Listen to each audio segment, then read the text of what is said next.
எனக்கு அருமையானவர்களே, मेरे प्रिय परमेश्वर के लोगों, இந்த நிகழ்ச்சியின் மூலமாய் உங்களை சந்திப்பதில் பெரும் மகிழ்ச்சி நாங்கள் அடைகிறோம். इस कार्यक्रम के माध्यम से आप सभी लोगों से मुलाकात करने में हम बहुत खुश हैं। இந்த நிகழ்ச்சி உங்களுக்கு பெரிய ஆசீர்வாதத்தை கொண்டு வரும். यह जो कार्यक्रम आपके जीवन में बहुत आशीर्वादों को लाएगी। எங்களோடு இணைந்து கர்த்தரை ஆராதியுங்கள். आप हमारे साथ जुड़ के परमेश्वर की आराधना कीजिएगा ஆண்டவருடைய வார்த்தையை கேளுங்கள். और परमेश्वर के शब्द को सुनिएगा। கடைசியில் உங்களுக்காக நாங்கள் ஜெபிக்க போகிறோம். आखिर में हम आपके लिए प्रार्थना करेंगे। எங்களோடு இணைந்து ஜெபியுங்கள். आप हमसे जुड़कर प्रार्थना कीजिए। ஆசீர்வாதத்தையும் சுகத்தையும் விடுதலையும் சுதந்திரித்துக் கொள்ளுங்கள். आशीर्वाद मुक्ति को आप आजमाइए, आप स्वतंत्र कीजिएगा। நாம் ஜெபம் பண்ணுவோம். हम प्रार्थना करेंगे।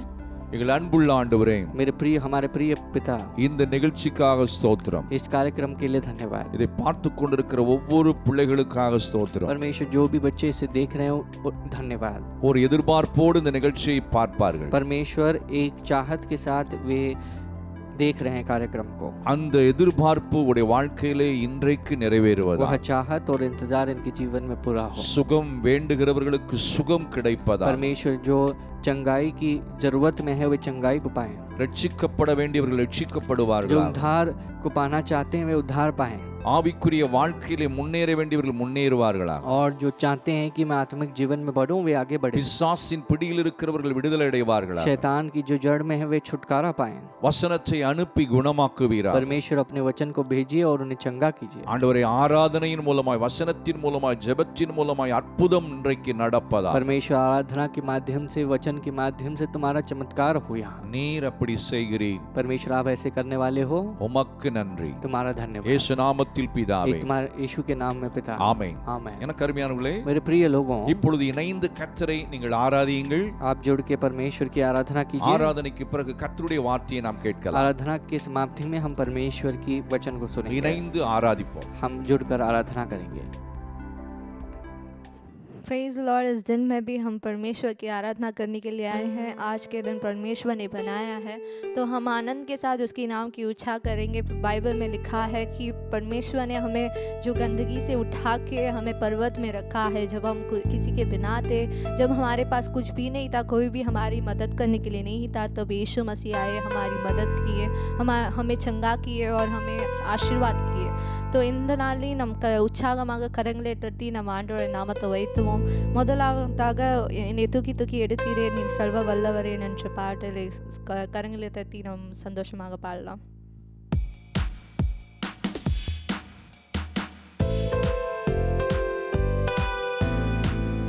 सब आनंद के साथ ताली बजा के उन गीतों को गाएंगे. உயிரோடு எழுந்த இயேசுவே நான் வாழவேன் உமக்காகவே. உயிரோடு எழுந்த இயேசுவே நான் வாழவேன் உமக்காகவே. நீர் ஒருவரே ஆண்டவர், நீர் ஒருவரே இரட்சகர், நீர் ஒருவரே ஆண்டவர், நீர் ஒருவரே இரட்சகர். ஹல்லேலூயா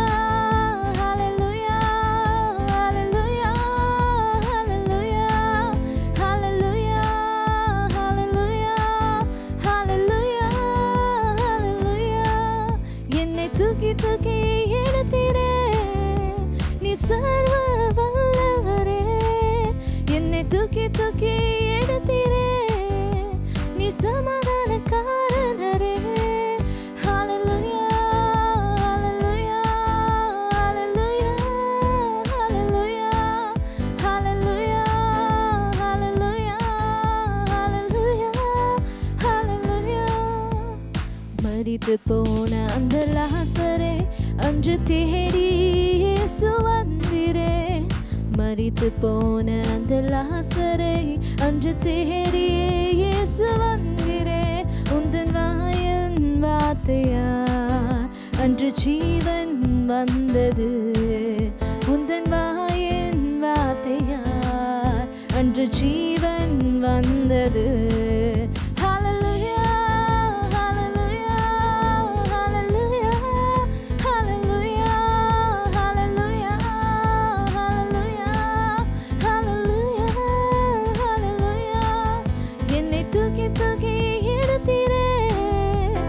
சர்வ வல்லவரே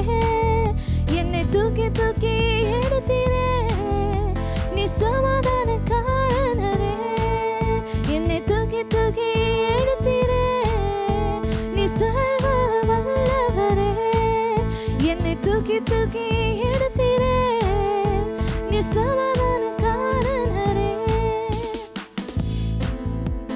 சிலுவையின் அந்த போரிலே இயேசு நீரே மரித்து போனீரே சிலுவையின் அந்த போரிலே இயேசு நீரே மரித்து போனீரே ஆனால் உயிரோடு எழுந்தீரே அந்த எதிரியை செய்தீரே ஆனால் உயிரோடு எழுந்தீரே அந்த எதிரியை செய்தீரே சொல்லுவோமா ஹல்லேலூயா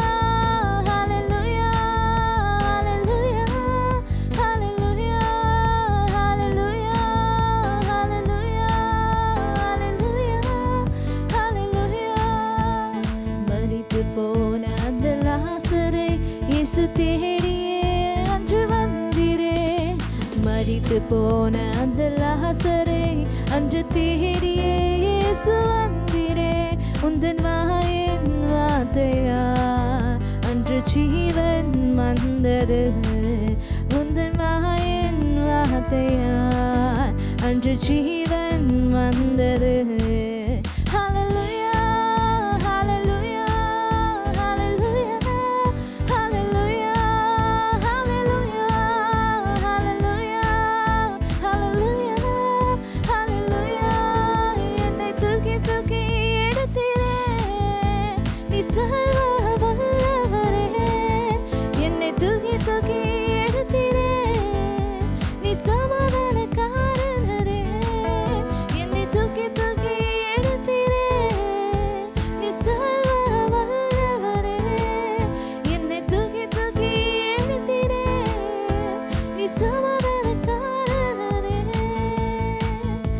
से ताली बजाएंगे परमेश्वर हम अवर नम्मले तूकी एडिक्किற தேவன் நம்ம சேற்றிலிருந்து கண்மலையின் மேலே வைக்கிற தேவன் जब जोर से तालियां बजा के हम परमेश्वर की नाम की महिमा करेंगे अगला एक गीत को गाएंगे घटी नहीं है मेरे जीवन में कुछ भी घटी नहीं है जो भी इन गीतों को जानते हैं ऊंची आवाज़ में खड़े हो जाएंगे जिस जगह में हो उस जगह में खड़े हो जाएंगे और परमेश्वर की नाम की ऊंचा करेंगे तालियां बजा के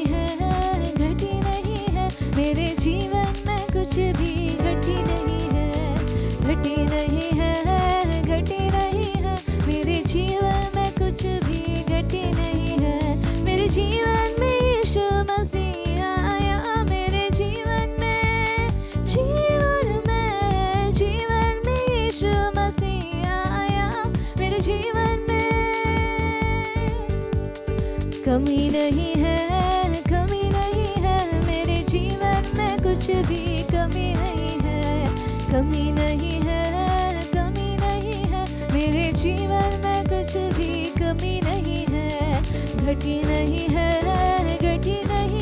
मेरे जीवन में कुछ भी घटी नहीं है घटी नहीं है मेरे जीवन में कुछ भी घटी नहीं है प्रार्थना में यीशु से मांगा करो बोलो प्रार्थना में यीशु से मांगा करो बोलो प्रार्थना में कमी नहीं है उसके दरबार में कोई कमी नहीं है उसके दरबार में कोई कमी नहीं है घटी नहीं है मेरे जीवन में कुछ भी घटी नहीं है मेरे जीवन में कुछ भी घटी नहीं है विश्वासी यीशु की जय बोलो विश्वासी यीशु की जय बोलो विश्वासी डर नहीं है यीशु जो साथ है डर नहीं है यीशु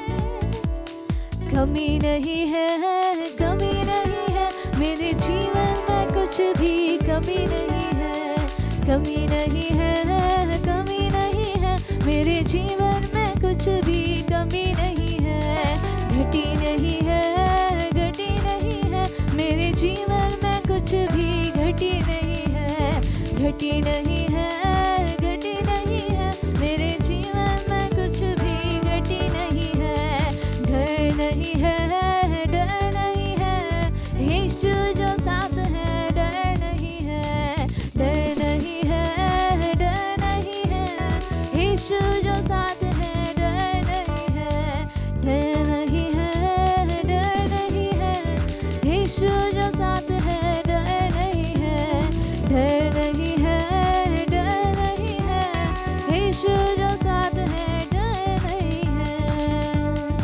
जो से ताली बजाएंगे, ಯೇಸು जो हमारे साथ है तो कोई भी प्रकार की डर नहीं रहती है. आंडर நம்மளோடு இருக்கும்போது எந்த ஒரு பயமும் நம்மளுடைய வாழ்க்கையில இல்லை. सभी भी सब हाथों को उठाएंगे, हम परमेश्वर की ओर देखेंगे. परमेश्वर जो भला करने वाला परमेश्वर है. हर एक की ज़िंदगी में परमेश्वर भलाई को करता है, केवल भलाई को उछाता है. हर बुरे व्यक्ति और जो अच्छे व्यक्ति है सबके ऊपर परमेश्वर बारिश को देते हैं.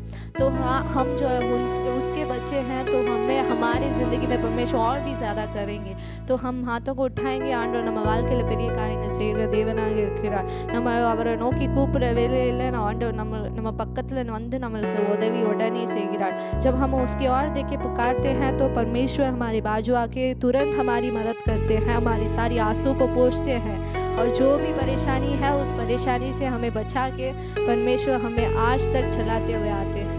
तो आइए सब हम हाथों को उठाएंगे, ऐलान करेंगे, वैती कनगले मूड़ी नमांडरों की पापों, हम आँखों को बंद करके परमेश्वर की ओर देखेंगे. आज भी हम परमेश्वर हमारी ज़िंदगी में बड़े काम को करेंगे.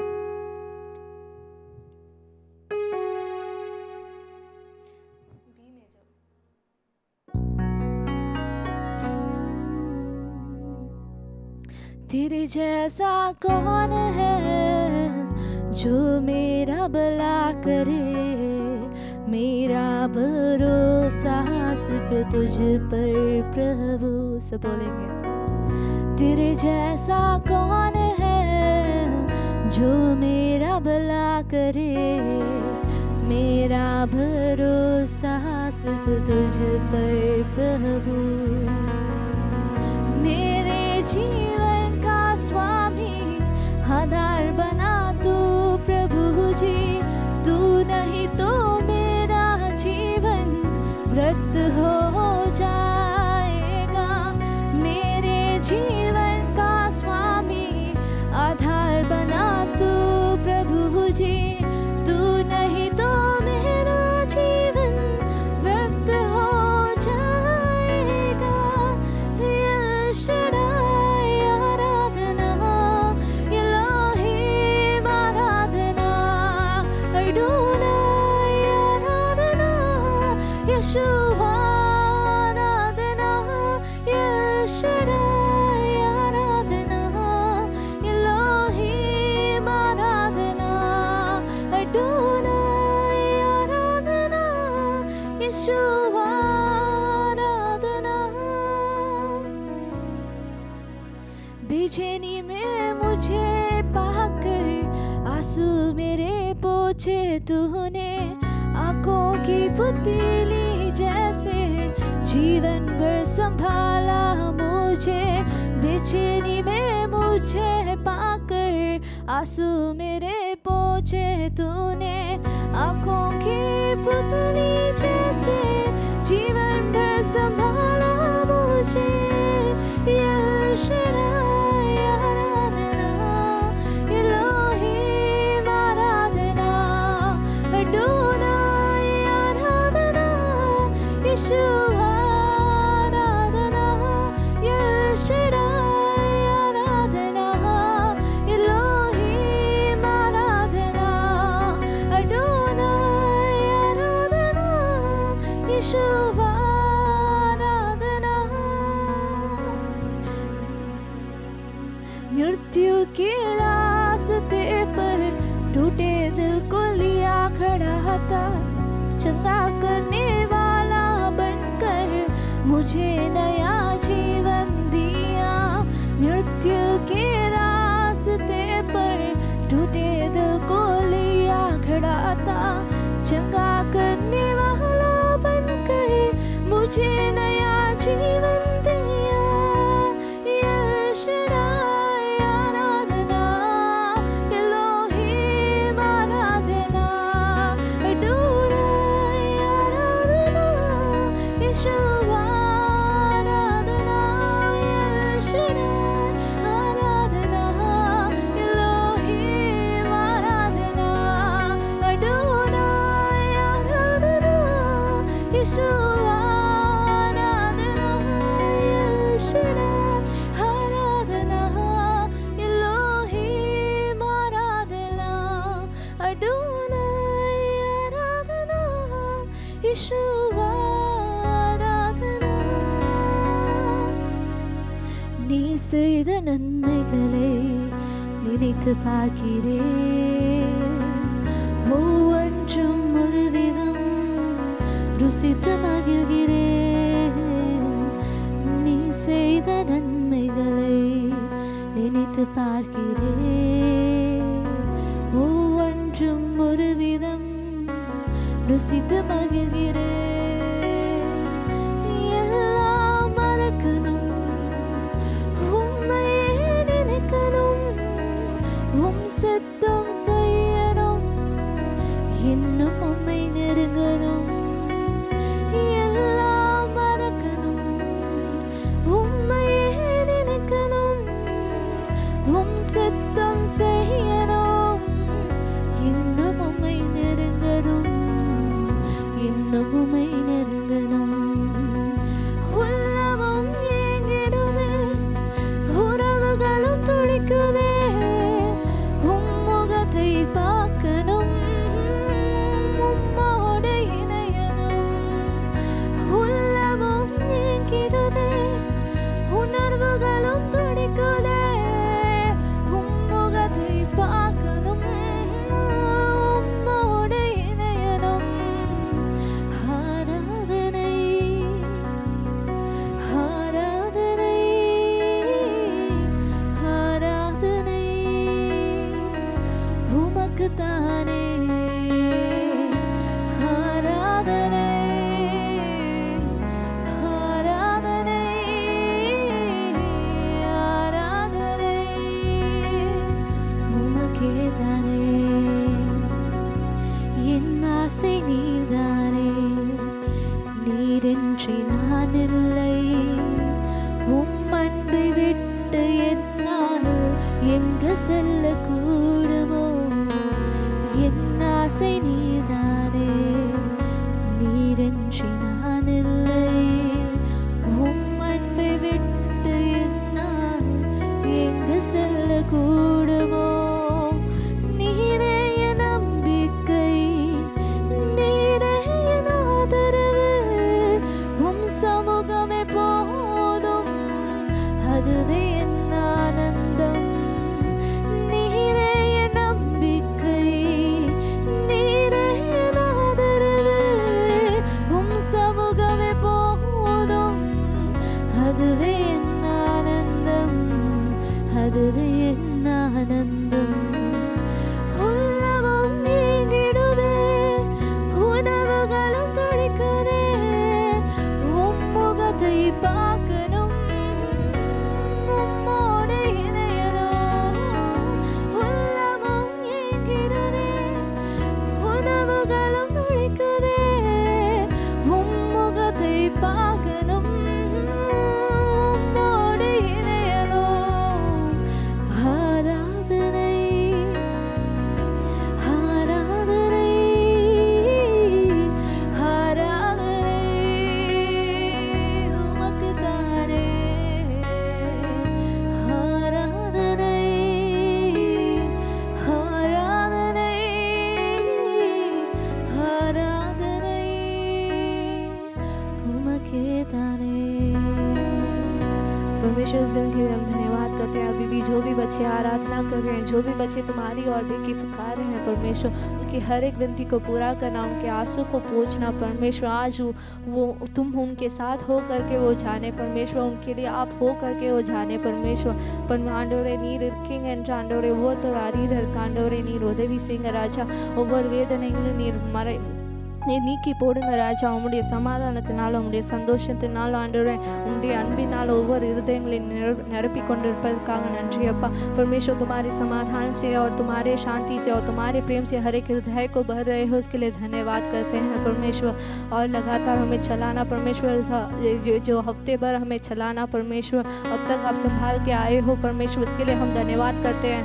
और आगे भी हमें संभालने वाले हो परमेश्वर, हर जो बीमारी से और हर जो परेशानी से हमें छुड़ा के और हमें चंगा करके और हमें आशीष करके परमेश्वर साल भर हमें चलाने वाले हो, इसके लिए हम धन्यवाद करते हैं।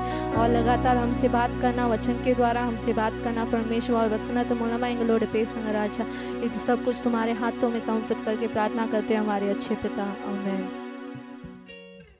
எனக்கு அருமையானவர்களே, मेरे प्रिय परमेश्वर के लोगों, இந்த நாளிலும் விசேஷமான ஒரு வாக்குத்தத்த வார்த்தையை உங்களோடு பகிர்ந்து கொள்ள போகிறேன்। तो इस दिन में भी एक विशेष रूप से प्रतिज्ञा के शब्द को मैं तुम्हारे साथ बांटना चाहूंगा। சங்கீத புஸ்தகம் 92ஆம் அதிகாரத்திலே 12ஆம் வசனம், भजन संगीता के 92 अध्याय में 12वां पद। இந்த வசனம் இப்படி சொல்லுகிறது, यह वचन इस तरह से कहता है, நீதிமான் பனையைப் போல செழித்து லீபனோனில் உள்ள கேதுரு மரத்தை போல் அவன் வளருவான் என்று எழுதப்பட்டிருக்கிறது। तो धार्मिक लोग खजूर के समान फूलेंगे फलेंगे और लबनोन के देवदार के समान बढ़ते रहेंगे। இந்த மாதத்திலே இந்த வசனத்தை வாக்குத்தத்தமாக எடுத்து நீங்கள் ஜெபித்து இந்த ஆசீர்வாதத்தை நீங்கள் அனுபவிக்க வேண்டும்। तो इस महीने के वादे के वचन के तौर में आप ले लीजिएगा, विश्वास कीजिए, प्रार्थना कीजिए और इसके अंदर के आशीर्वादों को आप पाइएगा। இந்த வசனம் சொல்லுகிறது, यह वचन हमसे कहता है நீதிமான், धार्मिक, a righteous man, धार्मिक इंसान जो है, he will just like be flourishing, he will be prospered just like a palm tree, तो वह एक खजूर के वृक्ष के समान फूलेगा फलेगा, and like a tree cedar in Lebanon, तो और वह लबनोन के देवदार के समान वह रहेगा। he will grow and increase and multiply in all his life। और वह अपनी जिंदगी में फूलता हुआ फलता हुआ बढ़ता हुआ जाएगा। ஆண்டவருடைய அந்த விருப்பத்தை தான் வசனத்தில் எழுதி வைத்திருக்கிறார்। परमेश्वर अपनी इच्छा तुम्हारे प्रति जो है उसे यहाँ पर वचन में दिखाते हैं, लिखाते हैं। ஆண்டவருடைய இருதயத்தை ஒருவன் கற்றுக்கொள்ளுவானானால், यदि कोई परमेश्वर के उस हृदय को समझ ले, ஆண்டவர் மனிதனை குறித்து அவர் என்ன இருதயத்திலே விரும்புகிறார் என்பதை ஒரு மனிதன் கண்டுபிடித்து விடுவானானால், यदि एक इंसान समझ ले परमेश्वर उसके प्रति क्या चाहते हैं अपने मन में, அவன் அந்த ஆண்டவரோடு உறவாடி वह परमेश्वर के साथ रिश्ता बनाता है, அவருடைய விருப்பத்தின் ஆசீர்வாதத்தை அவன் வாழ்நாளெல்லாம் அனுபவிக்க முடியும் என்பதுதான் வேத வசனம்। वचन हमसे ये कहता है कि परमेश्वर जो इच्छा करते हैं, जो हमारे प्रति इच्छा है, उस आशीर्वादों को पाकर जी सकता है अपनी जिंदगी पर। இந்த வேத புஸ்தகத்திலே 366 வாக்குத்தத்த वचनங்கள் இருப்பதாக वेद पंडितர்கள் சொல்லுகிறார்கள்। बाइबल के वैज्ञानिक जो कहते हैं, बाइबल के जो पंडित हैं, वे कहते हैं कि प्रतिज्ञा का शब्द कुल मिला के 366 वर्सेस है। அப்படியானால் यानी லீப் ஆண்டிலே பார்க்கும் பொழுது 366 நாட்களாக வருகிறது। यदि हम सालों की गिनती लें तो सालों में एक साल होता है लीप ईयर, उसमें 366 डेज होते हैं। அப்படியானால் ஒவ்வொரு நாளுக்கும் ஒரு வாக்குத்தத்தத்தை வைத்துதான் வேத புத்தகத்தை ஆண்டவர் உருவாக்கி இருக்கிறார்। तो परमेश्वर ने इस बाइबल के वचन को इस तरह से बनाया है कि हर एक दिन तुम्हें एक प्रतिज्ञा दी गई है। வாக்குத்தத்தம் என்றால் promise by God, प्रतिज्ञा यानी परमेश्वर की ओर से जो दिया गया वादा है। நான் உன்னை குறித்து என் இதயத்தில் இப்படி எண்ணி இருக்கிறேன், டிசைன் பண்ணி இருக்கிறேன், அதை நான் உனக்கு செய்ய போகிறேன் என்பதுதான் वाக்குத்தத்தம்। तो परमेश्वर का वादा ये होता है कि तेरे प्रति मैंने इस तरह की सोच की है, तेरे बारे में मैं ये चाहता हूँ और इसे मैंने लिख के रखा है। அதனாலதான் அவர் வாக்குத்தத்தங்களை நிறைவேற்றுகிற கர்த்தர் என்று வேதம் சொல்லுகிறது. इसलिए बाइबल में लिखा गया है परमेश्वर अपनी वादों को पूरा करते हैं. எனக்கு அருமையானவர்களே, मेरे प्रिय परमेश्वर के लोगों, இன்றைக்கு இந்த வசனத்தை நாம் தியானிக்க आज போகிறோம். हम इस वचन को पढ़ेंगे, ध्यान करेंगे. நீதிமான் धार्मिक जो है பனையைப் போல செழிப்பானா. वह एक खजूर के पेड़ के समान फूलेगा फलेगा. லீபனோனில் அந்த கேதுருவை போல அவனுடைய வாழ்க்கை வளர்ச்சி அடையும். लबनोन की देवदार के समान वह बढ़ते हुए रहेगा. இதுல மூன்று காரியத்தை சொல்லி இருக்கிறார். तो यहाँ पर 3 चीजों को परमेश्वर ने कहा है. யார் செழிப்பா வளருவார் என்பது நீதிமான் என்று சொல்லி இருக்கிறார். तो यहाँ पर कि कौन सा व्यक्ति इस तरह से फलेगा बढ़ेगा, वह एक धार्मिक व्यक्ति हो तो बढ़ेगा. அப்படியானால் நீதிமான் யார் என்பது முதல்ல தெரிய तो வேண்டும். पहले समझना है कि यहाँ पर जो धार्मिक व्यक्ति के बारे में लिखा गया है वो क्या है, कौन है? பழைய ஏற்பாட்டிலே நீதிமான் யார்? अभी पुराने नियम में धार्मिक व्यक्ति कौन புதிய है ஏற்பாட்டிலே நீதிமான் और யார்? धार्मिक व्यक्ति नए नियम में कौन होता இத है. முதல்ல நம்ம तो கண்டுபிடிக்கணும். पहले इसके बारे में समझना है. அப்பதான் நாம் தெளிவான ஒரு கிறிஸ்தவ வாழ்க்கை செழிவாய் அந்த ஆசீர்வாதத்தையும் அனுபவிக்க முடியும். तब हम एक सही तरह के मसीही जीवन को और उसके अंदर के आशीर्वादों का अनुभव कर सकते हैं. வேத வசனத்தை படிக்கலாம். वचन को पढ़ेंगे हम. ரோமர் 3ஆம் அதிகாரத்திலே रोमियों के निबंध में 3 अध्याय, பாருங்கள், அங்கே ஒரு வசனத்தை நாம் वहाँ பார்க்கிறோம். पर एक वचन को हम देख सकते हैं. 28ஆம் வசனம். 28 ரோமர் 3ஆம் அதிகாரம் 28ஆம் வசனம். रोमियो का निबंध 3 अध्याय 28वां நீதிமான் पद. யார் என்று यहाँ पर சொல்லப்பட்டிருக்கிறது. लिखा गया है धार्मिक व्यक्ति कौन है. பழைய ஏற்பாட்டிலே நீதிமான் என்றால் யார்? पुराने नियम में धार्मिक व्यक्ति कौन है புதிய ஏற்பாட்டிலே நீதிமான் யார், எப்படி நீதிமான் உருவாக்கப்படுகிறான் என்று சொல்லப்பட்டிருக்கிறது. और नए नियम में धार्मिक व्यक्ति किस तरह से बनाया जाता है, किस तरह से बनता है. இந்த டிஃபரன்ஷியேஷன், இந்த மீனிங்ஃபுல் டிஃபரன்ஷியேஷன் உனக்கு புரிந்தால்தான் இந்த புதிய ஏற்பாட்டில் வாழ்கிற நீ என் நீதிமானா இல்லையா என்பதை கண்டுபிடிக்க முடியும். जब इसके अंतर को जब हम समझ पाएंगे कि दोनों के बीच में क्या फर्क है, तब हम इस अपनी जिंदगी में नए नियम की धार्मिक व्यक्ति की तरह जी सकते हैं. இந்த புதிய ஏற்பாட்டிலே வருகிற நீதிமான் अब ये नए नियम में जो धार्मिक इंसान है அவன் செழிப்பான். वह फूलता है फलता है. சங்கீத புஸ்தகம் भजन संगीता அது பழைய ஏற்பாட்டையும் புதிய ஏற்பாட்டையும் ரெண்டு காலத்தையும் உள்ளடக்கிய ஒரு புஸ்தகம் என்பதை நீ அறிந்து கொள்ள வேண்டும். तो भजन संगीता जो पुस्तक है वह पुराने नियम को भी अपने अंदर लाता है और नए नियम की को भी अपने अंदर लाता है, दोनों के बीच में है. நிறைய பேர் என்னிடத்தில் சொல்லி இருக்கிறார், मुझसे बहुत बार कहते हैं लोग, பழைய ஏற்பாட்டிலே தானே சங்கீத புஸ்தகம் இருக்கிறது, தாவீது பழைய ஏற்பாட்டு காலத்தில் அதனால் வாழ்ந்தான் என்று சொல்லுகிறார். तो बहुत लोग कहते हैं कि पुराने नियम में ही, यानी पुराने जमाने में दाऊद लिख रहा था अपनी भजन संगीता को.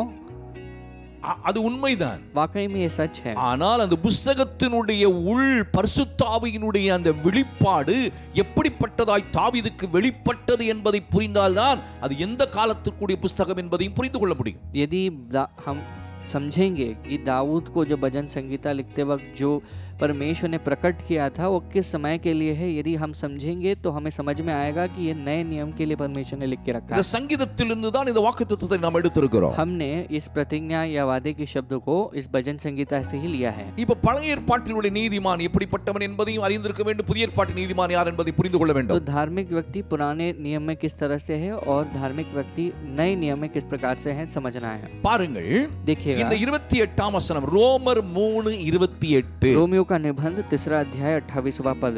அங்கே பாருங்கள் எப்படி சொல்லப்பட்டிருக்கிறது. लिखा गया है, பாருங்கள், ஆதலால் மனுஷன் நியாய பிரமாணத்தின் கிரியைகள் இல்லாமல் விசுவாசத்தினாலேயே நீதிமானாக்கப்படுகிறான் என்று நாங்கள் புதிய ஏற்பாட்டிலே தீர்க்கிறோம், நியாயம் தீர்க்கிறோம் என்று பவுல் அப்போஸ்தலன் எழுதுகிறார். तो लिखा गया है कि इसलिए हम इस परिणाम पर पहुंचते हैं कि मनुष्य व्यवस्था के कामों के बिना विश्वास के द्वारा धार्मिक ठहरता है. அப்படியானால் यानी பழைய ஏற்பாட்டிலே மோசேயின் மூலமாய் கொடுக்கப்பட்ட நியாய பிரமாணங்களின் அதை செய்து காட்டி அதை கிரியை செய்தால்தான் ஒருவன் பழைய ஏற்பாட்டிலே நீதிமானாக மாற முடியும். तो लिखा गया है कि यदि वचन के अनुसार यदि समझे तो पुराने नियम में मूसा के माध्यम से परमेश्वर ने जो विधियों को, जो न्याय को दिया था, उसका पालन यदि कोई करता है तो तब वह धार्मिक इंसान ठहरता है। வேதத்திலே இயேசுவிடத்திலே ஒரு வாலிபன், தேவாலயத்தின் தலைவனாக இருக்கிற ஒரு வாலிபன், பணக்கார வாலிபன் இயேசுவிடத்திலே வருகிறான். तो उस दिन में आराधनालय में एक बहुत बड़ा जो सिर था, जो अधिकारी था, एक जवान था, वो यीशु के पास आता है। அவன் இயேசுவிடத்தில் ஒரு கேள்வி கேட்கிறான். वह यीशु के पास एक प्रश्न पूछता है, நல்ல போதகரே, हे अच्छे நான் सेवक, நித்திய ஜீவனை சுதந்தரித்துக் கொள்வதற்கு நான் நியாயப்பிரமாணத்தில் உள்ள எந்த கிரியைகளை கடைபிடித்தால் நான் நித்திய ஜீவனை சுதந்தரிக்க முடியும் என்று இயேசுவிடத்திலே वो கேட்டான். कहता है, यीशु से पूछता है कि धार्मिक जो व्यवस्था में कौन सी क्रिया को मैं करूं तो मैं धार्मिक इंसान बन सकता हूं। அவர் இந்த நியாயப்பிரமாணத்தில் உள்ள 10 கற்பனைகளை, விபச்சாரம் செய்யாதிருப்பாயாக, களவு செய்யாதிருப்பாயாக, பொய் சாட்சி சொல்லாதிருப்பாயாக, தாய் தகப்பனை கனம் பண்ணுவாயாக, இப்படி என்ற கிரியைகளை அவர் நீ செய்திருக்கிறாயா என்று அவனிடத்திலேயே கேள்வி கேட்கிறார். तो उसके पास ही परमेश्वर ये प्रश्न पूछते हैं कि तू व्यभिचार न करना, हत्या न करना, झूठी गवाही न देना, इस प्रकार की बहुत सारी चीजों को तो करता है या नहीं, उससे सवाल पूछते हैं। அவன் ஒரு நல்ல மனிதன். तो वह एक इंसान அவன் है। இயேசுவிடத்தில் சொல்கிறான், यीशु के पास कहता है, ஆண்டவரே, நான் சிறு வயதிலிருந்து இந்த நியாயப்பிரமாணம் எல்லாவற்றையும் சரியாய் அதற்கு கீழ்ப்படிந்து நான் வருகிறேன். तो कहता है कि मैं इन सब आज्ञाओं का पालन अपने बचपन से, यानी छोटी उम्र से मैं इसका पालन कर रहा हूँ। அப்படியானால் அவன் என்ன சொல்லுகிறான்? तो ऐसा हो तो वो क्या कहता है? அப்படியானால் நான் நீதிமான். तब मैं एक धार्मिक इंसान हूँ, because I am following all the 10 commandments which God gave to Moses. तो क्योंकि मूसा के माध्यम से परमेश्वर ने, यहोवा ने जो आज्ञा दी है उसका पालन मैं कर रहा हूँ। I am following from my childhood all the commandments. वो कहता है कि मैं अपने बचपन से, यानी छोटी उम्र से इन सारी पालनों का, नियमों का पालन कर रहा हूँ। By this what he means? वो क्या कहता है इससे? He is confessing that I am a righteous man. वो कहता है कि मैं एक धार्मिक Is there इंसान हूँ। anything else for me to follow to receive the eternal life? तो वो कहता है कि इसके अलावा कुछ मुझे करना है अनंत जीवन पाने के लिए। இயேசுக்கு தெரியும். यीशु को पता है, அவர் நியாயப்பிரமாணத்தின் முடிவாக வந்து புதிய பிரமாணத்தை கொடுக்க இந்த உலகத்துக்குள் வந்தார். तो यीशु मसीह पुराने नियम को अंत करके नए नियम को लाने के लिए यहाँ पर आए। அவர் சொன்னார், यीशु ने कहा, இன்னும் என்கிட்ட ஏதாவது குறை இருக்கான்னு அவன் கேட்கிறான். वो कहता है और कुछ कमी है। What does it mean? उसका मतलब क्या है? நியாயப்பிரமாணம் ஒரு மனிதனை பூரணப்படுத்த முடியாது, நீதிமான் ஆக்க முடியாது என்பதுதான் அதனுடைய பொருள். तो इसमें लिखा गया है कि उसका अर्थ यह है कि पुराने नियम की जो आज्ञाएं हैं उसका केवल पालन करने से कोई धार्मिक नहीं बन सकता है। அதைத்தான் இந்த 28ஆம் வசனம் சொல்லுகிறது. जिस वजह से यहाँ पर कहा गया है, மனுஷன் நியாயப்பிரமாணத்தின் கிரியைகள் இல்லாமல் விசுவாசத்தினாலேயே நீதிமானாக்கப்படுகிறான். वो कहता है कि धार्मिक व्यवस्था की क्रियाओं, कामों को किए बिना जो विश्वास के माध्यम से ही धार्मिक होता है। Faith is entirely different from the law of Moses. तो विश्वास जो होता है वह मूसा के माध्यम से जो नियम दिया गया है उससे अलग होता है। விசுவாசம் என்பது विश्वास जो होता है, இயேசு எனக்காக என்ன செய்து முடித்தார் என்பதை நம்புவதுதான் விசுவாசம். विश्वास यानी यीशु मसीह ने मेरे लिए क्या पूरा किया है। அதனால 26ஆம் வசனம் சொல்லுகிறது, इसीलिए 26वां वचन कहता கிறிஸ்து है, இயேசுவின் இரத்தத்தை பற்றும் விசுவாசத்தினாலே பலிக்கும் கிருபாதார பலியாக அவரையே ஏற்படுத்தினார். तो यीशु मसीह पर जो विश्वास करे है वह धार्मिक बनाने के लिए धार्मिक ठहराया जाता है। இன்னும் 20ஆம் வசனம் ரோமர் 3:20 என்ன சொல்லுகிறது? रोमियो का पुस्तक 3 अध्याय 20वां पद क्या कहता है? இப்படி இருக்க பாவத்தை அறிகிற அறிவு நியாயப்பிரமாணத்தினாலே வருகிறபடியால் எந்த மனுஷனும் நியாயப்பிரமாணத்தின் கிரியைகளினாலே தேவனுக்கு முன்பாக நீதிமான் ஆக்கப்படுவது இல்லை. क्योंकि ये व्यवस्था के कामों से कोई प्राणी अपने उसके सामने धार्मिक नहीं ठहरेगा, इसलिए कि व्यवस्था के द्वारा पाप की पहचान होती है। அப்ப பாத்தீங்களா, ध्यान से सुनिए। ஆவியானவர் எழுதி यहाँ पर வச்சிருக்கார். लिखा है परमेश्वर की आत्मा ने सही से, நியாயப்பிரமாணத்தினாலதான் பாவத்தை அறிகிற அறிவே வெளிப்பட்டதா। तो लिखा गया है कि जो व्यवस्था को पाने से, प्रकट होने से पापों की पहचान, यानी पाप ये होता है करके उनको समझ में आने लगा। ஆகவேதான் तो इस वजह से இயேசு நியாயப்பிரமாணத்தின் முடிவாக வந்தார் என்று நிருபத்திலே ஆவியானவர் எழுதி तो வைத்திருக்கிறார். निबंधों में परमेश्वर ने ये लिख के रखा है कि यीशु मसीह जो व्यवस्था के अंत बनकर आए हैं. இயேசு கிறிஸ்துவுக்குள் நீ செழிப்பாக வேண்டுமானால், यदि तुम यीशु मसीह के अंदर आप फूलना चाहते हो நாம் மோசேக்குள் நாம் செழிப்பாக முடியாது. புதிய ஏற்பாட்டு விசுவாசிகள் तो नए नियम के जो विश्वासी हैं मूसा के जो दिए गए नियम को पालन करने से फूल नहीं सकते हैं. நியாயப்பிரமாணம் மோசேயின் காலத்தில் உள்ள இஸ்ரவேலர்களுக்கு கொடுக்கப்பட்டதே ஒழிய முழு மனுக்குலத்துக்கும் இயேசு கிறிஸ்துவின் மூலமா விசுவாச பிரமாணம் கொடுக்கப்பட்டது என்பதை அறிந்து கொள்ள வேண்டும். तो इस बात को समझना है कि मूसा के माध्यम से परमेश्वर ने एक प्रत्येक लोगों को अपना प्रतिज्ञा दिया है, पूरी दुनिया को नहीं परंतु यीशु के माध्यम से विश्वास नामक एक नियम को परमेश्वर ने दिया. 27ஆம் வசனத்திலே படிக்கிறோம். तो यही बात को हम இப்படி இருக்க 27वें वचन में மேன்மை பாராட்டல் எங்கே? அது நீக்கப்பட்டதே, நியாயப்பிரமாணம் நீக்கப்பட்டதே. எந்த பிரமாணத்தினாலே? கிரியா பிரமாணத்திலேயா அல்லது விசுவாச பிரமாணத்தினாலேயா ஒரு மனுஷன் நீதிமானாக்கப்படுகிறான்? तो लिखा गया है, क्वेश्चन எழுப்பப்பட்டிருக்கு. तो यहाँ पर एक प्रश्न उठा गया है 27वें पद में, तो घमंड करना क्या कहाँ रहा कि तो जगह ही नहीं, कौन सी व्यवस्था के कारण से? क्या काम की व्यवस्था से नहीं वरन विश्वास की व्यवस्था के कारण. இது நல்ல புரிந்து तो इस கொள்ளுங்கள். बात को समझना இந்த है. தெளிவு ஒரு ஆண்டுடைய பிள்ளைக்கு இயேசு இந்த புதிய ஏற்பாட்டில் உனக்கு வந்துட்டு அப்படின்னா, जिस समय में जिस दिन एक नए नियम के बच्चे को ये समझ में आता है, உன்னுடைய வாழ்க்கையிலே நீ செழிப்படைவது முக்கியம். अपनी जिंदगी में तुम आगे बढ़ सकते हो. செழிப்பை குறித்து நிறைய சொல்ல வேண்டும். अब ये फूलना फलने के बारे में लिखा गया है बहुत. செழிப்பு வளர்ச்சி, बढ़ना और फूलना फलना, இது ரெண்டும் தேவனுடைய பிள்ளைகளுக்கென்று தேவன் நியமித்த டிசைன். तो ये दोनों बातों को परमेश्वर के बच्चों के लिए परमेश्वर ने बना के रखा நீ है. செழிப்படைய வேண்டும். तुम्हें बढ़ना है. மூன்று காரியத்திலே நீ செழிப்படைய வேண்டும். तीन चीजों में बढ़ना है. ஒன்று, एक जो है உன்னுடைய ஆவிக்குரிய வாழ்க்கையிலே தேவனோடு இருக்கிற அந்த உறவின் வாழ்க்கையிலே நீ செழிப்பாய் இருக்கிறாயா? तो पहले तुम अपनी परमेश्वर के साथ जो जिंदगी है, जो रिश्ता बनाते हो, क्या हम उसमें फूले हैं? இரண்டாவது, दूसरी बात, செழிப்பு என்றால் जब फलना कहेंगे, நல்ல வேதம் சொல்றதால बाइबल கவனிக்கணும். जो कहता है ध्यान दीजिए. நீங்கள் அதே 92ஆம் சங்கீதத்தில் வந்தீங்கன்னா கடைசி வசனம் ஒரு அழகான வார்த்தையை உங்களுக்கு சொல்லுகிறது.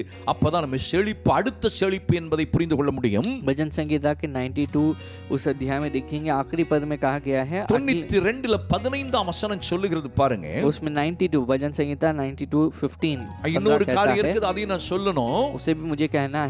நான் முடிந்த அளவு சில காரியங்களை சொல்லுகிறேன். मैं आपको जल्दी कुछ चीजों को कहना चाहूंगा. 15ஆம் வசனம் அது 13ல இருந்து படிச்சா நல்லா புரியும். यदि हम 13 वचन से पढ़ेंगे तो समझेगा. கர்த்தருடைய ஆலயத்திலே நாட்டப்பட்டவர்கள் எங்கள் தேவனுடைய பிரகாரங்களில் செழித்திருப்பார்கள். वे जो यहोवा के भवन में रोपे जाकर और हमारे परमेश्वर के आंगनों में फूलेंगे फलेंगे. அப்ப தேவனுடைய ஆலயத்துல நாட்டப்படணும். तो परमेश्वर के भवन में रोपे जाना चाहिए हमें. ஆலயத்தை அசட்டை பண்ணுகிறவர்கள் செழிக்க முடியாது. जो भवन को तुच्छ मानते हैं, जो इज्जत नहीं करते हैं, आदर नहीं करते हैं, ஆராதனைகளை அசட்டை செய்கிறவர்கள் வாழ்க்கையிலே செழிப்படைய முடியாது. जो परमेश्वर की आराधना को तुच्छ मानते हैं, इनकार कर देते हैं, नहीं आते हैं, वो परमेश्वर की आगे नहीं बढ़ सकते. தேவனுடைய ஆலயம் என்றால் அவர் பிரசன்னம் தங்குகிற இடம் என்று அர்த்தம். परमेश्वर का भवन यानी परमेश्वर जहाँ रहते हैं, परमेश्वर का प्रसन्न जहाँ पर है. தேவனுடைய பிரசன்னத்தை நாடாதவர்கள் செழிப்பை பெற முடியாது. तो लिखा गया है, जो परमेश्वर के भवन को खोजते नहीं है, जो प्रसन्न को खोजते नहीं है, वे फूल नहीं सकते, फल नहीं இன்னைக்கு सकते. நிறைய பேர் ஆண்டவரை விட்டுவிட்டு, பிரசன்னத்தை விட்டுவிட்டு, அவருடைய ஆலயத்தை விட்டுவிட்டு செழிப்பாக வேண்டும் என்று உலக மனிதர்களைப் போல தேடி ஓடுகிறார்கள். तो दुनिया के इंसान की तरह परमेश्वर के भवन को छोड़कर, परमेश्वर के प्रसन्न को छोड़कर, उसे ढूंढना छोड़कर दुनिया के खोज में, आशीर्वादों के ஆனால் खोज में दौड़ रहे வேதத்துக்கு हैं. புறம்பான ஒரு செழிப்பு. तो ये दुनिया, ये जो बातें हैं, ये बाइबल के विरुद्ध में हैं. அப்ப வேதம் சொல்லுகிற செழிப்பை தான் நான் சொல்ல முடியும். तो यहाँ पर बाइबल में जो वचन कहा गया है, जो प्रफुल्लता कहा गया है, जो यहाँ पर जो फुलना फलना है, उसे कह ஆண்டவர் இல்லாமல் सकता हूं. செழிப்பா இருக்கிறாள் என்று கேட்டால் தனிப்பட்ட முறையில் இடத்தில் கேளுங்கள், ஏன் எப்படி என்று நான் விளக்கி சொல்ல முடியும். तुम परमेश्वर के बिना लोग फूलते हैं, फलते हैं, उनके बारे में क्या, यदि आप प्रश्न पूछना चाहते हैं तो अकेले आप पूछिएगा. சரி, அடுத்த வசனம் 14ஆம் வசனத்தை பாத்தீங்கன்னா, यदि हम 14th वर्स को पढ़ेंगे, சங்கீதம் 92:14 கர்த்தர் உத்தமர் என்றும் என் கண்மலையாகி அவரிடத்தில் அநீதி இல்லை என்று விளங்க பண்ணும்படி பாருங்க. இந்த ஆலயத்தில் நாட்டப்பட்ட செழிப்புங்கிற வார்த்தையை சொல்லிட்டு வரும்பொழுதுதான் சொல்றாரு, ஆரோக்கியமும் ஒரு செழிப்பு என்பதை சொல்ல வருகிறார். तो यहाँ पर दोनों वचनों को यदि पढ़ेंगे तो यहाँ पर अच्छी सेहत जो होता है उसे परमेश्वर यहाँ पर एक फूलना फलने के बारे में कहते हैं। 15 வசனம் சொல்லுது 15 पद कहता இந்த है செழிப்பு இந்த நீதிமான் ஆலயத்தில் நாட்டப்பட்டவர்கள் அவர்கள் முதிர் வயதிலும் கனிதந்து புஷ்டியும் பசுமையுமாயிருப்பார்கள், செழிப்பாயிருப்பார்கள், ஆரோக்கியமாக இருப்பார்கள்। यही हिंदी वचन में 14 पद में कहा गया है कि वे पुराने होने पर भी फलते रहेंगे और रस भरे और ललहाते गए रहेंगे। நீதிமான் तो धार्मिक சின்ன इंसान வயதிலே மரிக்க மாட்டான்। वह एक छोटी उम्र में नहीं मरेगा। நீதிமான் வியாதிக்கு அப்பாற்பட்டவனாக மாறி அவன் முதிர் வயதிலேயும் அவன் கனிதந்து புஷ்டியாய் இருப்பான்। धार्मिक इंसान जो है वह बीमारी से दूर हो रहकर अपनी बुजुर्ग उम्र में भी वह फलेगा फूलेगा। இந்த புஷ்டி என்பது என்ன, எதை காட்டுகிறது? यह सेहत क्या दिखाती है? அதுதான் ஆரோக்கியமான வாழ்க்கை, செழிப்பின் அடையாளம்। तो ये लिखा गया है सेहत से भरी जिंदगी को जीना जो होता है। தமிழ்நாட்டில் ஒரு பழமொழி சொல்லுவார்கள், நோயற்ற வாழ்வே குறைவற்ற செல்வம் என்று சொல்லுவார்கள்। तो तमिलनाडु में एक शायरी कहा जाता है, बीमारी के बिना जो जिंदगी है कभी न घटने वाली एक आशीर्वाद के समान या धन के समान है। அப்போ இரண்டாவது செழிப்பு, ஆரோக்கியம் என்பது செழிப்பு, அது இயேசு கிறிஸ்து மூலமாய் நமக்கு கிடைக்கிறது। ये फूलने के बारे में जो बात करते हैं, दूसरा बात यहाँ पर ये है कि हमें परमेश्वर अच्छी सेहत देते हैं। அப்ப நீதிமானா மாறிட்டேனா, जब तुम धार्मिक बन जाते हो, நீ வந்து செழிப்பு, இந்த ரெண்டு செழிப்பை பெற। तुम ये 2 प्रकार की फलने के बारे में முதல் जानते செழிப்பு हैं। ஆவிக்குரிய ஆண்டவர் ரட்சிக்கப்படுதல், ஆண்டவரோடு உறவாடுதல், ஆண்டவரோடு வாழுவது, ஆண்டவருடைய சத்தத்தை கேட்பது, அவரிடத்தில் நீ பேசுவது, அவரை ஆராதிப்பது, அவரோடு உறவாடி வாழ்கிற ஒரு ஆவிக்குரிய செழிப்பு। तो पहली बात परमेश्वर के साथ जो रहना, परमेश्वर के साथ एक रिश्ता बनाना, प्रार्थना करना, उसके साथ संघर्ष करना और अच्छी सेहत के साथ जीना होता है। ये आत्मिक जो कार्य है। அது அடுத்தது ஆரோக்கியம், ஒரு செழிப்பு। और दूसरी बात जो है अच्छी सेहत और अच्छी तंदुरुस्त तरह से रहना जो है। மூணாவது செழிப்பு எல்லாருக்கும் தெரிந்தது, 3 யோவான் 2ஆம் வசனத்தில் எல்லாருக்கும் தெரிந்த வசனம்। तो सभी लोग इसके बारे में जानते हैं, 3 यूहन्ना में लिखा गया है। அங்கே 2ஆம் வசனத்தில் சொல்லப்படுகிறது, உன் ஆத்துமா பிரியமானவனே, உன் ஆத்துமா வாழ்வது போல நீ எல்லாவற்றிலும் வாழ்ந்திருக்கணும், சுகமாய் இருக்கும்படி வேண்டுகிறேன்। அப்படியானால் எல்லா ஐஸ்வர்யம், மற்ற பொருளாதார செழிப்பு நம்முடைய வாழ்க்கையிலே கட்டாயம் ஒரு நீதிமானுக்கு உண்டு। तीसरे यूहन्ना के पहले अध्याय के 2 पद में क्या लिखा गया है, प्रिय, जैसे मैं प्रार्थना करता हूँ कि आत्मा जैसे उन्नति करने रहता है, वैसे ही तुम हर बातों में उन्नति के साथ रहो और भला और चंगा रहो। பூரணமான ஒரு செழிப்பான நீதிமான் என்றால் 3 காரியங்களில் அவன் செழிப்புள்ளவனாக இருந்தே ஆக வேண்டும்। तब जब हम धार्मिक इंसान के बारे में कहते हैं, जब वो फूलता है फलता है कहते हैं, तो 3 चीजों में उसे फूलना है फलना है। ஆண்டவரோடு வாழ்கிற ஒரு வாழ்க்கை, पहले परमेश्वर के साथ जो जिंदगी जीता அதுதான் है, ஃபர்ஸ்ட் செழிப்பு। वह पहले उसमें फूलना है फलना அந்த है। உறவுல நீ வளர்ந்திருக்கிறியா? उस रिश्ते में क्या हम बड़े हैं? நீ கேதுரு மரத்தை போல வளர்றியா? क्या आप एक खजूर की वृक्ष की तरह நாளுக்கு बढ़ते நாள் हो? உன் ஆண்டவரோடு இருக்கிற உறவு கீழாக போகிறதா, மேலாக உயர்ந்து கொண்டு போகிறதா, செழிப்பாக இருக்கிறதா என்பதை பரிசோதிக்கிறவனே அனுதினமும் தன்னுடைய நீதிமானுடைய வாழ்க்கையை சரியாய் கொண்டு போகிற தேவ பிள்ளை। तो जो कोई भी हर दिन अपने आप को जांच के देखता है कि क्या मैं अपनी जिंदगी में बढ़ रहा हूँ या घट रहा हूँ, और उसके हिसाब से जो सुधारता है वह सही परमेश्वर का बच्चा है। சரி, ஆவிக்குரிய வாழ்க்கையில செழிப்பா இருக்கிறேயா? मैं आत्मिक जीवन में तो सही हूँ, பொருளாதாரத்துல ரொம்ப டவுன் ஆக்கி கையேந்திட்டு நிக்கிறேன்। मेरी जो फाइनेंशियल ब्लेसिंग में रुपयों की उस आशीर्वाद में बहुत घटी में हूँ और दूसरों के हाथ जोड़ता हूँ। பொருளாதாரத்திலே நல்லா இருக்கிறேன்। मैं कुछ लोग कहते हैं मैं ஆனா எப்ப பாரு நோய் நோய் நோய் நோய் நோய்। कुछ लोग कहते हैं कि मैं दोनों आशीर्वाद यानी आत्मिक और भौतिक आशीर्वाद में अच्छा हूँ, लेकिन मेरे शरीर में मैं बीमारी के साथ हूँ। புதிய ஏற்பாட்டின் அந்த செழிப்பு என்பதே 3 ஆசீர்வாதங்களையும் உள்ளடக்கியதுதான் என்பதை புரிந்து கொண்டவர்கள்தான் இந்த ஆசீர்வாதத்தை பெற முடியும்। तो जो इस आशीर्वाद को समझते हैं कि तीनों आशीर्वाद तीनों विषय में फूलना है फलना है, तब तुम धार्मिक रह सकते हो इस नए नियम के अनुसार। இதுல நீ வளரணும். तुम इसमें बढ़ना அதுதான் है। கேதுரு மரம். तो यही बात को कहते हैं खजूर का जो நான் वृक्ष வருகிற है। நாட்களில் பனைமரத்தின் ஏன் பனைமரத்தை செழிப்புக்கு ஒப்பிடுத்திருக்கிறாங்கிறது ரொம்ப பெரிய சத்தியம். அதை விளக்கி சொல்ல வேண்டியது நான் அடுத்த நிகழ்ச்சியிலே உங்களோடு நான் பகிர்ந்து तो கொள்கிறேன். मैं अगली बार तुमसे ये बात का बताना चाहूंगा कि खजूर के वृक्ष के बारे में क्या विशेषता है, क्यों परमेश्वर खजूर के वृक्ष को हमेशा இந்த कहते हैं। பனைமரம் மட்டும் தனியா ஒரு மெசேஜ் இருக்க வேண்டும். तो एक वृक्ष के बारे में, खजूर के बारे में अलग से एक संदेश ஏன் இந்த देना है। பனைமரத்தை ஒப்பிட்டிருக்கிறாருங்கிறத क्यों புரிந்து கொள்ளணும். परमेश्वर ने इस खजूर की समानता में कहा है। அப்புறம் அந்த கேதாரு மரம், அது கேதாரு மரம் சீடர், அந்த மரம் ஏன் அது வளருகிறது, வளர்ச்சிக்கு ஒப்பிட்டிருக்கிறார் என்பது ஒரு பெரிய சத்தியம். அது यहाँ पर और दूसरे वचन के बारे में देखते हैं जहाँ पर लिखा गया है क्यों ये अलग वृक्ष के बारे में जो देवदार के समान वृक्ष के समान है। இதை கர்த்தர் சித்தமான அடுத்த வாரத்திலே பார்க்கலாம். परमेश्वर की इच्छा होगी तो अगले இப்பொழுது हफ्ते நான் देखेंगे। இந்த மூன்று செழிப்பை சொல்லிட்டேன். अभी मैंने 3 के बारे में कहा दिया அந்த है। செழிப்பு நீதிமானுக்கு கட்டாயம் உண்டு என்று சொல்லுகிறேன். मैं कहता हूँ कि ये धार्मिक इंसान इन तीनों विषय में फूलेगा फलेगा। விசுவாசித்து ஏற்றுக்கொள்ளுகிறவர்கள் இந்த மாசத்திலே அந்த செழிப்பை பெறலாம். जो विश्वास के साथ इसे ग्रहण करते हैं वे इसी महीने इस प्रकार की आशीर्वाद को और इसमें फूल सकते हैं, फल सकते ஏன்னா हैं। வேதத்துல படிச்சு பாத்தீங்கன்னா तो बाइबल में यदि पढ़े விசுவாசத்தினால தான் நீதிமான் பிழைப்பான். लिखा गया है विश्वास के माध्यम से नीतिमान जो धार्मिक इंसान है वह बचता है, இந்த जीता வார்த்தை है। 2 இடத்திலே புதிய ஏற்பாட்டில் நிருபங்களிலே तो எழுதப்பட்டிருக்கிறது. नए नियम के निबंधों में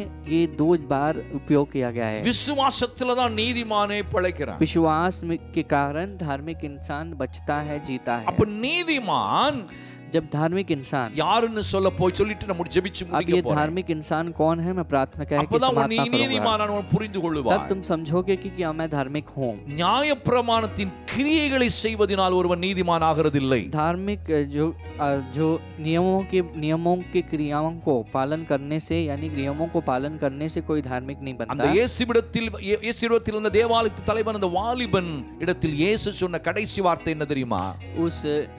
जो सरदार जो जवान लड़का यीशु से सवाल पूछता है उससे परमेश्वर ने आखिर में क्या कहा? நீ உத்தமனாய் இருக்க வேண்டும் என்று விரும்பினால், यदि तू उन्नति में रहना चाहता है, धार्मिक रहना அது கூட चाहता அவர் है, நீதிமான்ங்கிற வார்த்தையை அங்க பயன்படுத்தல. அவர் तो परमेश्वर ने यहाँ पर धार्मिक इंसान का प्रयोग नहीं किया நீ शब्द அதிக का। சற்குணனாய் இருக்க வேண்டும் என்று यदि விரும்பினால், तू चाहे सब में शुद्ध हो, நீ ஒரு காரியம் செய். एक चीज को कर, உனக்கு இருக்கிற எல்லாத்தையும் வித்துட்டு तेरे पास जो भी चीजें हैं वो सब धन ஏழைகளுக்கு संपत्ति को கொடுத்துட்டு भेज दे और उसके पैसे को तू गरीबों में बांट दे என்னை பின்பற்றி வா. और तुम मेरे पीछे होकर आना। பாத்தீங்களா? देखा है? அவன் அந்த வசனம் கீழே படிச்சு பாத்தீங்கன்னா, यदि आप उसके अध्याय के அவன் नीचे पढ़ में அதிக देखेंगे ஆஸ்தி உள்ளவனாய் ஐஸ்வர்யவானாய் இருந்தான். वह इंसान बहुत धन संपत्ति இந்த को लिए हुए था। வார்த்தையை கேட்ட உடனே इस शब्द को सुनते ही அவன் மிகுந்த துக்கப்பட்டு बहुत दुखी होकर வருத்தத்தோடு போனான். बहुत उदास चेहरे के साथ वापस लौट के गया। என்றைக்கு உன்னுடைய வாழ்க்கையில நீ பொருளாசையை வைத்துக்கொண்டு மற்ற பிரபலமானங்கள் எல்லாம் நீ கடைபிடித்து விட்டு உன்னை நீதிமான் ஆக்கிக் கொள்ள முடியாது. तो कभी भी वस्तु की लालच को रखकर, रुपयों की लालच को रखकर तुम बाकी सब नियमों का पालन करोगे तो भी धार्मिक नहीं बन सकते। பவுல் சொல்லுகிறார், पौलुस कहता है இனி நான் அல்ல, आइंदा मैं नहीं இனி எல்லாம் கிறிஸ்துவே. परंतु मेरे अंदर सब ये मसीही இனி है। எனக்கென்று ஒன்றும் मेरे இல்லை, लिए कुछ नहीं, எல்லாம் सब அவருடைய. कुछ उसका है, அவரால் நான் उसके வாழ்கிறேன். कारण मैं जीता हूँ। அவருடைய மூச்சு அவருடைய उसकी- மூச்சு தான் என் மூச்சு. उसका श्वास मेरे अंदर அவர் है, கிருபையில் நான் उसके வாழ்கிறேன். अनुग्रह में मैं जी அவருடைய रहा हूँ, இரக்கத்தில் நான் उसकी வாழ்கிறேன். दया में मैं जी रहा அவருடைய हूँ, அன்பு தயவிலே நான் வாழுகிறேன். उसकी प्रेम और दया में जी रहा हूँ। நீர்தான் எனக்கு எல்லா ஆண்டவரே परमेश्वर आप मेरे लिए सब कुछ हो। என்று அவரையே நம்பி इस तरह வாழுகிறானே. से जो उसके ऊपर निर्भर होकर जीता है। இன்னும் நீதிமொழிகளை படிச்சு பார்த்தால், यदि आप नीति वचन में पढ़ेंगे, கர்த்தரை நம்புகிறவனோ செழிப்பான். परमेश्वर के ऊपर जो विश्वास करता है वो हष्ट पुष्ट रहता है। அவரையே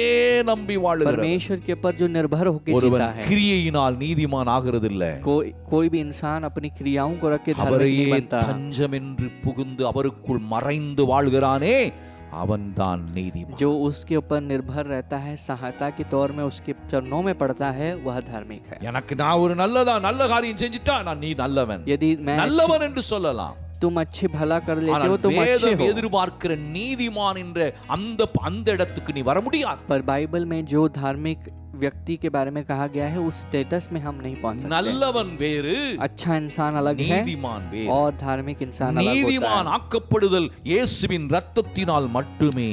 धार्मिक कब बन सकते हैं? जब यीशु के लहू के माध्यम से बन सकते हैं। இயேசு எனக்காக சிலுவையிலே மரித்தார். என் பாவங்கள், என் நோய்கள், என் பலவீனங்கள், என் தரித்திரங்கள், என் பாடுகள் எல்லாவற்றையும் ஏற்றுக்கொண்டு எனக்கு மீட்பை தேடி தந்தார் என்று விசுவாசித்து அவரை ஏற்றுக்கொள்ளும் பொழுது நீ நீதிமானாயாகிறாய். तो हम जब विश्वास करते हैं कि यीशु मसीह मेरे लिए कुर्बान हुए, मेरे पापों के लिए, शापों के लिए, तब हम धार्मिक बनते हैं। எனக்கு அருமையான मेरे தேவ प्रिय பிள்ளையே, परमेश्वर के लोगों, நீ இனி நீதிமானா?